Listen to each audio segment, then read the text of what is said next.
हे दोस्तों, तो कैसे हो आप सब। तो आज है 17 सितंबर और आज है विश्वकर्मा पूजा। तो आप सभी को हैप्पी विश्वकर्मा पूजा। विश्वकर्मा पूजा की बहुत बहुत बधाई। और आज मैंने यार अपना बाइक धोया, कार धोया और सारा पूजा वूजा कर लिया। उसके बाद ये वीडियो बनाने बैठा हूँ। तो बस एक रिक्वेस्ट करना चाहूँगा कि मैं हर दिन यार लाता हूँ आप सबके लिए एनिमे अपडेट्स। तो अगर वीडियो में न्यू आए हो, तो अगर चैनल में न्यू आए हो तो चैनल को सब्सक्राइब करने के बाद बेल आइकन दबा लेना। और आप हमसे इंस्टाग्राम में भी जुड़ सकते हो। तो चलो अब वीडियो को शुरू करते हैं। पहला अपडेट है, ये है top 5 upcoming battle in infinity castle से लेकर मतलब डिमन स्लेयर में अभी जो अपकमिंग पार्ट्स आने वाले हैं, पार्ट 2 पार्ट 3। तो उसमें क्या क्या बैटल होगा, किसका किससे होगा, आपको स्क्रीन पे दिख रहा होगा। तो पॉज करके पढ़ लेना। जो दूसरा अपडेट है, यह है ड्रैगन बॉल के फॉर्मर एडिटर से लेकर, फॉर्मर मतलब जो पहले एडिटर रह चुके थे, तो उनका भाई एक स्टेटमेंट आया है और उन्होंने कहा है, आपको बताना चाहूंगा जो ये एडिटर है ना, ये टोरियामा के लेजेंडरी एडिटर थे। इन्होंने बहुत सारा मांगा को एडिट किया था टोरियामा का। तो इनका कहना है कि ड्रैगन बॉल दाइमा जो है वो बहुत ज्यादा घटिया बकवास है। उनका ये कहना है कि ड्रैगन बॉल सुपर का स्टोरी भाई बनाने से अच्छा होता अगर ये लोग वेजिटा का एक अलग स्टोरी बनाते तो ज़्यादा सही रहता, क्योंकि ड्रैगन बॉल दाइमा में कुछ भी देखने लायक था नहीं। लोग भाई पक गए थे, इसलिए ड्रैगन बॉल दाइमा को इस बार कुछ भी एनिमे ऑफ द ईयर या कुछ भी अवार्ड मिला नहीं, या वैसा फैंस ने भाई सपोर्ट नहीं दिया, ना ही भाई इंटरनेट क्रैश हुआ। अगर वेजिटा के ऊपर कहानी होती तो ये बहुत ज़्यादा कमाल करता। आपका क्या सोचना है इस बारे में, आप अपने विचार कमेंट सेक्शन में जरूर बताना। दोस्तों मैंने देखा है टू बी हीरो एक्स का एनिमे, ठीक है, और ये मैं आपको भाई एनिमे रिकमेंड करना चाहूंगा कि आपको भी ये एनिमे देखना चाहिए। क्योंकि पहला चीज तो ये है कि ये बेस्ट एक्शन एनिमे है, ठीक है। और इस साल जो भाई एनिमे निकला है ना, बहुत ज्यादा पीक एनिमे है भाई, और ये बहुत ज्यादा कूल है। इसका जो एनिमेशन है, जो इसका भाई 2D वर्क है, 3D वर्क है, सारा भाई बहुत बढ़िया से किया गया है। और मांगा जो इसका है, आई मीन जो इसका कॉमिक्स है, जो इसका डोंगवा है, वैसा ही सब चीज रखने का कोशिश किया गया है। इसमें जो क्लिफ एंगर आता है, क्लिफ एंगर का ये मतलब होता है कि जैसे कोई एपिसोड भाई खत्म होने वाला है और लास्ट में ऐसा चीज हो जाता है कि आप सोचते हो अरे यार अब आगे क्या होगा, आगे क्या होगा, और आप लोग भाई बेचैन हो जाते हो, सोचने लगते हो अगला एपिसोड देखने के लिए। तो उसी को बोला जाता है क्लिफ एंगर। तो इसका जितना भी भाई हर एपिसोड में जो क्लिफ एंगर है बहुत ज्यादा बढ़िया है, जिससे आपको तड़प होती है, बेचैनी होती है कि आगे का एपिसोड में क्या होगा, और आप हर एपिसोड देखने के लिए बेताब रहते हो। और आपको भाई अंदर से आपका जो दिमाग है जबरदस्ती करता कि नहीं मुझे आगे का एपिसोड देखना है। और सबसे जरूरी बात कि ये एक ओरिजिनल एनिमे है, और मैंने इसमें भाई पाया है कि जो इसका भाई कहानी है ना बहुत ही ज्यादा बढ़िया है, और ये एक मास्टरपीस एक्शन एनिमे है। और मैं आप सबको भाई रिकमेंड करना चाहूंगा कि आपको ये एनिमे देखना चाहिए। और इस एनिमे को मैं दूंगा 10 में से 9.6 का रेटिंग, जो कि काफी ज्यादा बढ़िया है। दोस्तों आपको बताना चाहूंगा साकामोटो डेज सीजन 1 अभी ही खत्म हुआ, ठीक है। इसका पार्ट 1 पार्ट 2 जिसमें कुल मिलाकर 22 एपिसोड्स थे, और अब साकामोटो सीजन 2 का प्रीव्यू हमें देखने को मिला है। ये शायद से 2026 में आ सकता है। लॉर्ड ऑफ द मिस्ट्रीज का जो भाई एनिमे है, ठीक है, उसमें जो मेन कैरेक्टर है कैलान वो मर चुका है, और अब इस एनिमे में जो मेन प्रोटैगनिस्ट है वो बन चुका है शेरलॉक। दोस्तों आपको बताना चाहूंगा the flower blooms with dignity का एपिसोड नंबर 11 आ चुका है, और इसमें मांगा के चैप्टर नंबर 27 से लेकर 31 तक को भाई कवर किया गया है। और ये भी एपिसोड काफ़ी ज़्यादा बढ़िया है, और इसको 10 में से 8.5 का रेटिंग देना काफ़ी अच्छा होगा। और इसका जो भाई अगला एपिसोड आने वाला है अगला सप्ताह, ये शायद से इंटरनेट क्रैश कर सकता है, और आप सब भाई इसके लिए बिल्कुल भी रेडी नहीं हो। दोस्तों आपको स्क्रीन पे दिख रहा होगा कि वर्ल्ड वाइड वीकेंड में डीमन स्लेयर इन्फिनिटी कैसल ने किस कंट्री से कितना का कमाई किया है। जो लोग यार अगर पढ़ना चाहते हो तो पॉज करके पढ़ सकते हो। साथ ही मैं आपको बताना चाहूंगा डीमन स्लेयर इन्फिनिटी कैसल की मूवी ने 4 दिनों में इंडिया से कमाई कर लिया है 52 करोड़ रुपीस का, मतलब इससे भी ज्यादा। फ्राइडे को, सैटरडे को, संडे को, मंडे को, इन 4 दिनों में कितना, किस दिन भाई कितना कमाई किया है, सारा कुछ आपको स्क्रीन पे दिख रहा होगा, पॉज करके पढ़ लेना। इसके साथ साथ विंड ब्रेकर के अब सारे एपिसोड्स अवेलेबल हो चुके हैं क्रंची रोल ऐप पर। ठीक है, इसका हिंदी, तमिल, तेलुगु सारा कुछ भाई आ चुका है, तो जिसको पढ़ना है पढ़ लेना। और साथ ही मैं आपको बताना चाहूंगा डिमन स्लेयर का जो भाई टिकट्स का दाम है ना, अब ये कम हो चुका है, 199 हो चुका है। तो जो लोग देखना चाहते हो देख सकते हो। दोस्तों, पीवीआर लाया है आपके लिए एक बहुत बड़ा कॉन्टेस्ट, और इस कॉन्टेस्ट में अगर आप पार्टिसिपेट करते हो, ठीक है, और आप जीत जाते हो, तो आपको मिलेगा भाई मुंबई में जो इसका स्पेशल प्रीमियर होने वाला है वो अटेंड करने का मौका। मतलब आपको फ्री टिकट्स मिलेगा और आप जाकर इस मूवी को देख सकते हो भाई रिलीज से पहले, मतलब 26 सितंबर से पहले ही आप इस मूवी को देख सकते हो। तो देखो, यहाँ पे सिंपल सा सवाल पूछा गया है कि सिंचन का जो पहला ट्रेलर आया है, तो इसमें इंडियन ब्रेड को क्या करके भाई यहाँ पे मेंशन किया गया है? पराठा, पूरी, चपाती, नान, क्या बोला गया है भाई? आप लोग भाई कमेंट्स में बताओ, देखते हैं लोग भाई कितने ज्यादा समझदार हैं। एक और सवाल पूछा गया है सिंचन के बारे में, ठीक है, जो कॉन्टेस्ट हो रहा है उसके बारे में। तो क्या क्या भाई सवाल पूछा गया है आपको स्क्रीन पे दिख रहा होगा, आप जाइए पीवीआर के पेज में, आंसर दीजिए, और अगर आपका किस्मत अच्छा रहा तो आप स्पेशल स्क्रीनिंग अटेंड कर सकते हो और इस मूवी को फ्री में देख सकते हो सबसे पहले।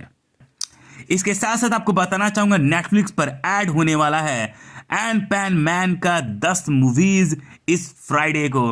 और आप में से बहुत सारे लोगों ने एंड पैन मैन देखा ही होगा, जो कि पहले आता था पोगो पर, और उसके बाद से ऐसे कार्टून नेटवर्क इंडिया पे भी ये टेलीकास्ट किया गया था, जिसमें एंड पैन मैन में भाई ऋतिक रोशन वाली वॉइस थी, ठीक है, और यही वाली वॉइस हमें कितरेसु में भी सुनने को मिली थी कार्टून नेटवर्क डब में। इसके साथ साथ वन पीस का अगला सप्ताह क्या होने वाला है, लूफी किससे भाई मिलने वाला है, किससे भिड़ने वाला है, कौन कौन से आने वाले हैं उससे लड़ने के लिए, सारा कुछ आपको स्क्रीन पे दिख रहा होगा, पॉज करके पढ़ लेना। साथ ही में एमएफ घोस्ट का जो सीजन 3 है ये आने वाला जनवरी 2026 में, और मात्र 3 दिन बचा हुआ है, उसके बाद आप लोग ईटीवी बाल भारत पर देख सकते हो डिटेक्टिव कोनन के रिपीट एपिसोड्स हिंदी डब के साथ रात के 9:30 बजे।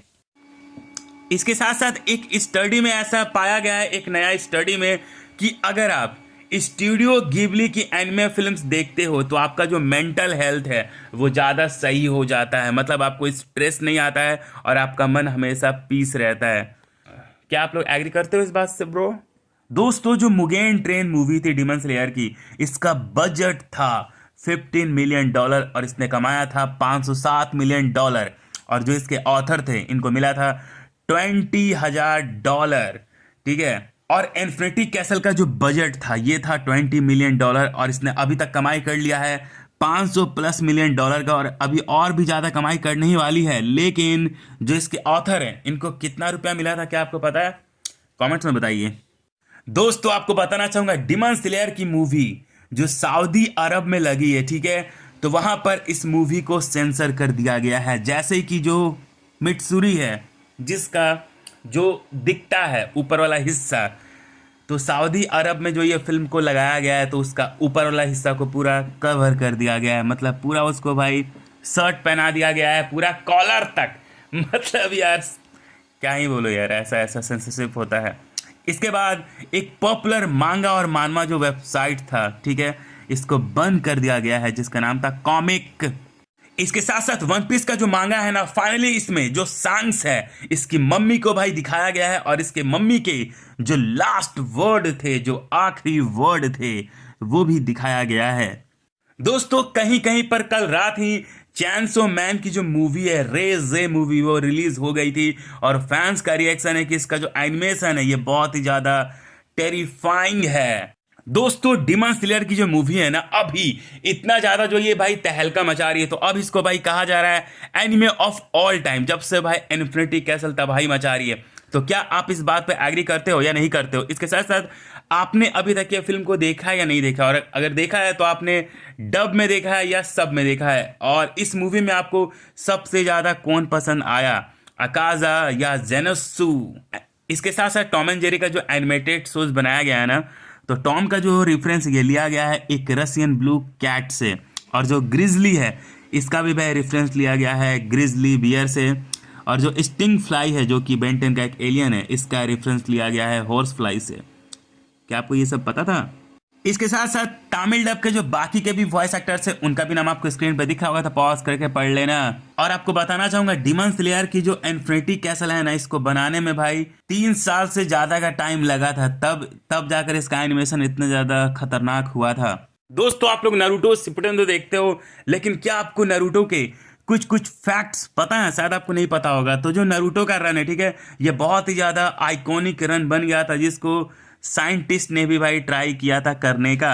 और इसके साथ साथ पेन आर्क जो भाई दिखाया गया है, दर्द को जानो, दर्द को महसूस करो, जो वो तबाही मचाता है, तो एक्चुअली में जो वो सीन लिया गया है वो एक्चुअली में रियल वर्ल्ड वार से लिया गया है। जो नारुतो के क्रिएटर है वो सबको बताना चाहते थे कि एक्चुअल पीस क्या होता है। और जो नारुतो का बर्थडे ये आता है 10 अक्टूबर को, मतलब उसी दिन आता है जब जापान में इट्स स्पोर्ट्स डे होता है। और जो ये सिंबल है, और जो ये नारुतो का सिंबल है, ये सिंबल है एनर्जी का प्रतीक है।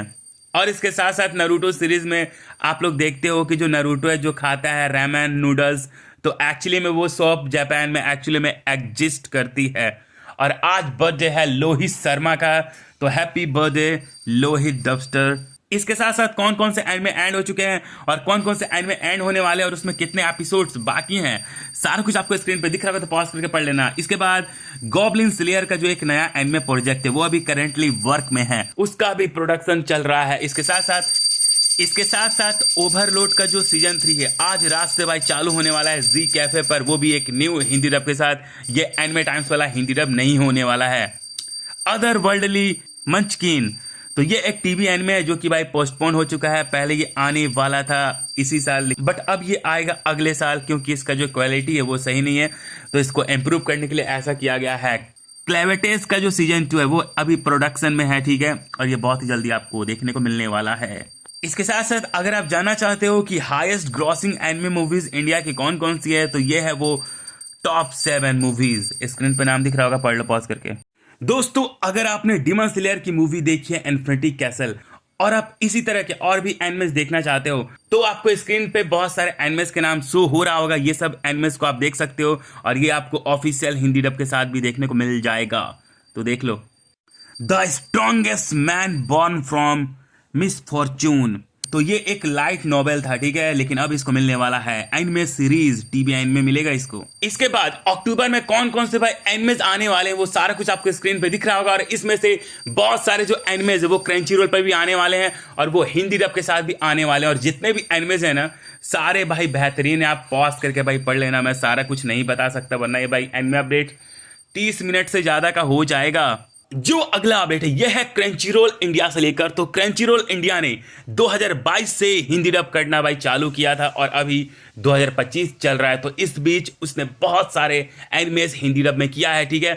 तो कौन कौन सा हिंदी डब कहां पर भाई डब हुआ था, कौन सा स्टूडियो में डब हुआ था और कब रिलीज हुआ था, सारा कुछ आपको स्क्रीन पे दिख रहा होगा, तो पॉज करके भाई आप लोग पढ़ सकते हो कि स्टूडियो का नाम क्या है और जो वो डबिंग हुआ है तो वो कौन सा स्टूडियो में डब हुआ है, कितना तारीख को डब हुआ है। आप लोग भाई कमेंट्स में बताना कि आपको इसमें से कौन सा स्टूडियो का हिंदी डब बहुत ज़्यादा बढ़िया लगता है और कौन सा स्टूडियो का हिंदी डब बहुत ज़्यादा घटिया लगता है। और हमारा सबसे आखिरी अपडेट है, यह है नारुतो शिपुडेन से लेकर। तो गाइज मैं 2 दिनों से यार नारुतो शिपुडेन नहीं देख पा रहा हूँ, क्योंकि बस भाई एनिमे न्यूज़ ही बनाना मेरा काम नहीं है, इसके अलावा भी मुझे काम होते हैं, तो मैं टाइम निकाल कर बस भाई टीवी देखता हूँ, ठीक है। बट मैं कल और परसों टीवी नहीं देख पाया था, बट आज मैं देखने का ट्राई करूँगा। तो परसों मैंने भाई नहीं देखा था नारुतो शिपुडेन का एपिसोड, मतलब कि 15 सितंबर को, और मुझे नहीं पता था कि उस दिन कितना एपिसोड आया था कितना नहीं।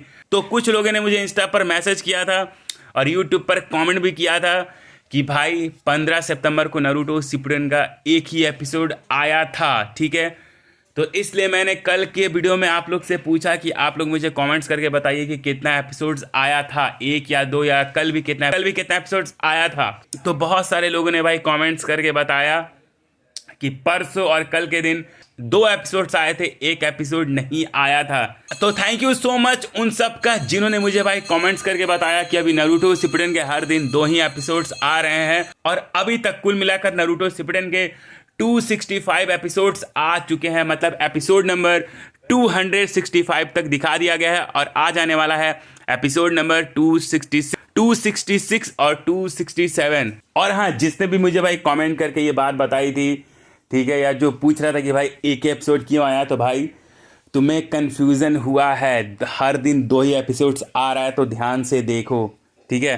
तो चलो आज के एनिमे न्यूज में सिर्फ इतना ही। कैसा लगा आज का एनिमे अपडेट कमेंट्स में जरूर बताओ, और मेक श्योर कि चैनल में न्यू आया तो चैनल को सब्सक्राइब करने के बाद बेल आइकन दबा लेना, और आप हमसे इंस्टाग्राम में भी जुड़ सकते हो। चलो टाटा बाय बाय।